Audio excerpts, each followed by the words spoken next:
So, eto na, nasa Baguio na kami ng 5:30 AM, no? Dito kami sa Good Taste. Dapat dito kami magbe-breakfast, kaso parang sarado ata sila.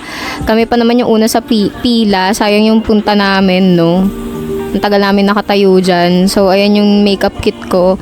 Hindi pa kasi ako nakakapag-makeup, kaya dinala ko na siya. So, ayan. Oh, wala ang boses si ante. Ang pangit niya. Tamlay niya. Wala siyang makeup. Oh, nai-stress na siya. Hindi pa siya nakakapag-makeup. So, pumunta kami sa Burnham Park kasi pumunta muna dyan sila papa habang hindi pa nga kami pinapapasok sa Good Taste. Kaso ending nga hindi nga kami pinapasok sa Good Taste kasi nga sarado sila. So, ayan yung Burnham Park, no?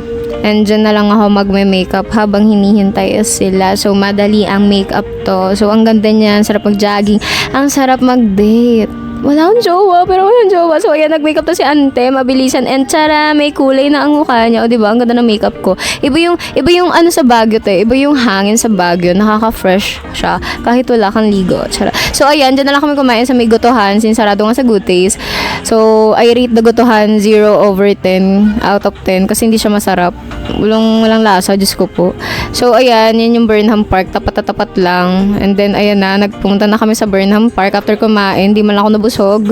Pero okay na, at least nakakain, di ba? So, ayan, walang boses si ante. O, magsawa kayo. O, puro ganyan lang yan.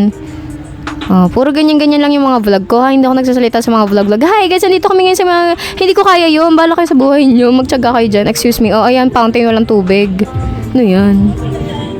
So, ayan, si ante, nagpa-posing dyan. Kasi sayang ang outfit ko, walang picture, diba? Alam niyo naman ako, mahilig ako mag-picture, mahilig ako mag-outfit, mahilig ako lahat-lahat.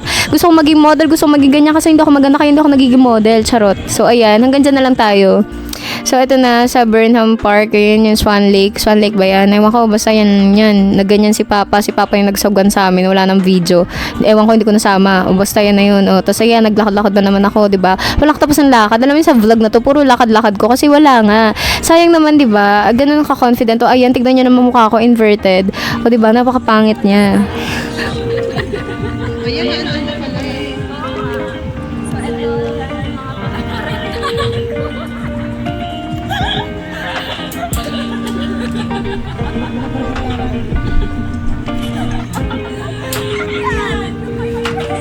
So, yan ang aking lola. Mahal na mahal kong lola. Thank you so much sa pag-sponsor, mami, no? Ganun niya kami kamahal. So, nilibre niya kami buong pamilya.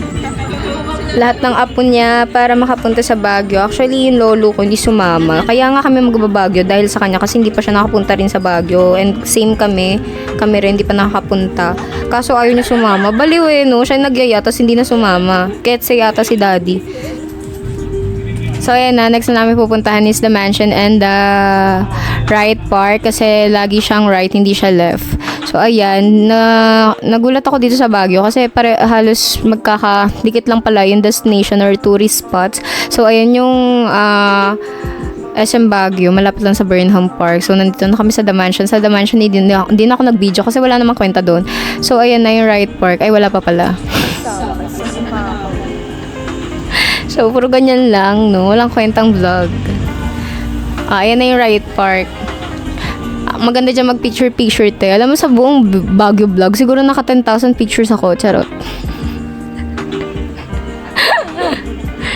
So, ayan. Puro ganyan lang, di ba? Walang kwenta.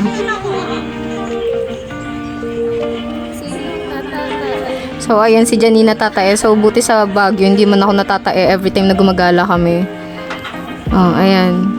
Tapos maglalakad ulit ako. Ay, hindi pa pala. So, ayan. Ganyan siya. Yan na yun. Alam nyo kaya ako nagsasalita. Tatapad ako maglagay ng subtitle. O, ayan. Walang katapos ang lakad ni ante. Pag to naging Miss Universe, huyo ka. Charot. Kakalakad. So, ayan. Next namin pupuntaan is Mines View Park. Sobrang daming tao dito. Kaloka. Kaya, ayan. Binidyohan ko na lang yung view. Kaya nga Mines View Park. So, dapat gusto ko mag-igorot ng damit. Kaso, ang daming ang tao. Walang kwenta if gagawin ko yun. So, ayan. Binidyohan ko na lang yan. No? Ang init niya nung mga time na yan. Tignan mo naman, no? Grabe ka init, diba? Tapos eto, binidyohan ko lang yan kasi ang cute nung bahay. Naalala ko lang yung Singapore. Para may ganyan din doon. So, next is Bamboo Forest, no? Nasabi ko na ba na kaya ako nag-voice over na lang kasi tinatamad ako mag-subtitle. So, ay, tinatamad na ako. Tanggalin na natin pagka-aesthetic niya. Ayan na. O, diba? Parang nasa Japan. So, ayan. O, naglalakad na naman si ante. O, magsawa kayo kakalakad ko. Putang ina. Tignan mo ng eye bags ko dyan. O, sabi sa inyo, malaki talaga mata ko eh. Ari ka yung tatay ko, laklak mata.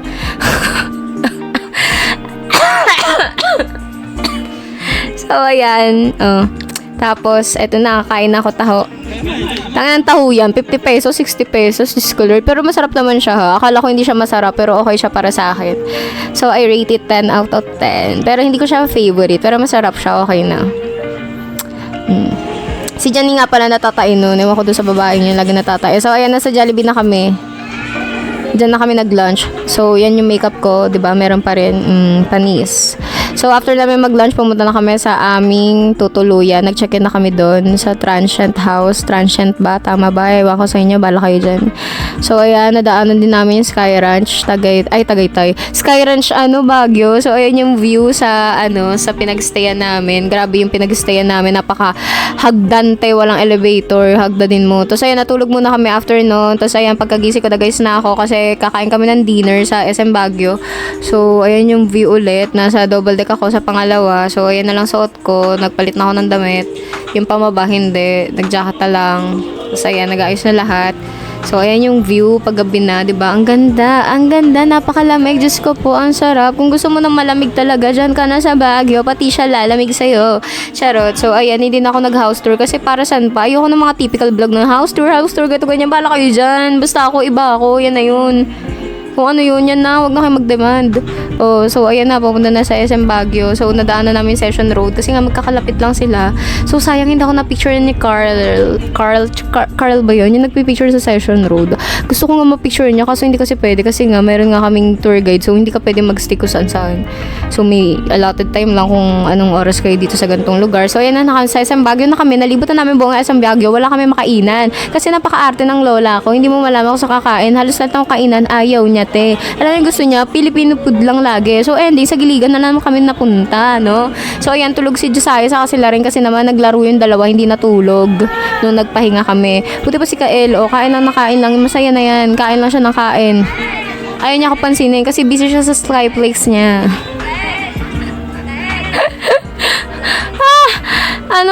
Hanggang dito, nagra-rap no?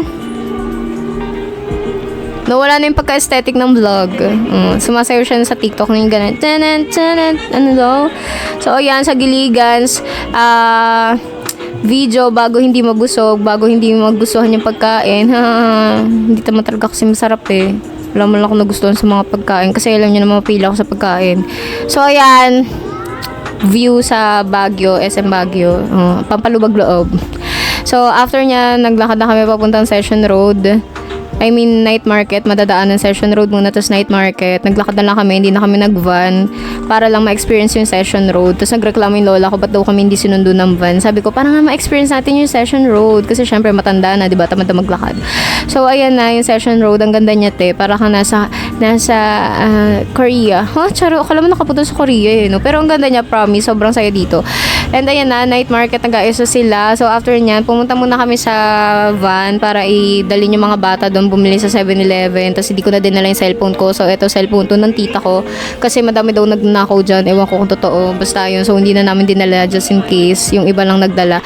So, actually, gusto kong kumain dyan ng mga Korean food. Tapos yung mangga na may asin na tapos may sile, ganun ganyan. Tapos ayan si Jenny parang tanga. Umusok daw yung bibig namin habang nagsasalita. Ewan ko dyan. Tapos ayan, kumain kami dyan sa Japanese cake na yan. Sabi ko, mag-video tayo, i-rate mo yung pagkain. Tignan mo mga pinagsasabi, yung usok-usok daw sa bibig namin. Hindi na tuloy matuloy, paulit-ulit na. Pero napakasarap yung Japanese cake na yan, guys. Diyos ko, itry nyo yan, promise. Hindi nga namin nalibot ng masyado yung night market kasi nagmamadali nga. Kasi hindi nga siya kasama sa namin. So, kailangan mabilis lang. Ganun. Ang sarap niya, 10 pesos lang. Grabe yung cheese, sobrang sarap, grabe. Wala akong masabi. Kapag ako bumalik sa Baguio, yan lang gusto kong puntahan, night market Diyos ko. Kasi ang dami mabibili, ang dami pagkain, ang sasarap. Kaso nga, limited lang yung time namin, kaya hindi ko masyadong na-enjoy. So, yung pagbili ko ng damit, sobrang bilis lang. So, ayan na yung last video, no. So that's all for today. I hope you like my video. Please give this a big thumbs up and don't forget to subscribe to my YouTube channel. Ha, ang corny, putang ina, bala kayo mag-subscribe kayo dyan, bala kayo sa buhay nyo. O basta yan na yun na, yung day 2, kayo na mag-edit, natamad na ako. Ayoko na magpaka-aesthetic, hindi ko ka na kaya. So yun na, ganyan lang mga i-expect yung video ha. Puro mga voice over ko lang, ganyan-ganyan. Walang kwenta, o yan na yun, pagtsagaan nyo na ha, bye-bye.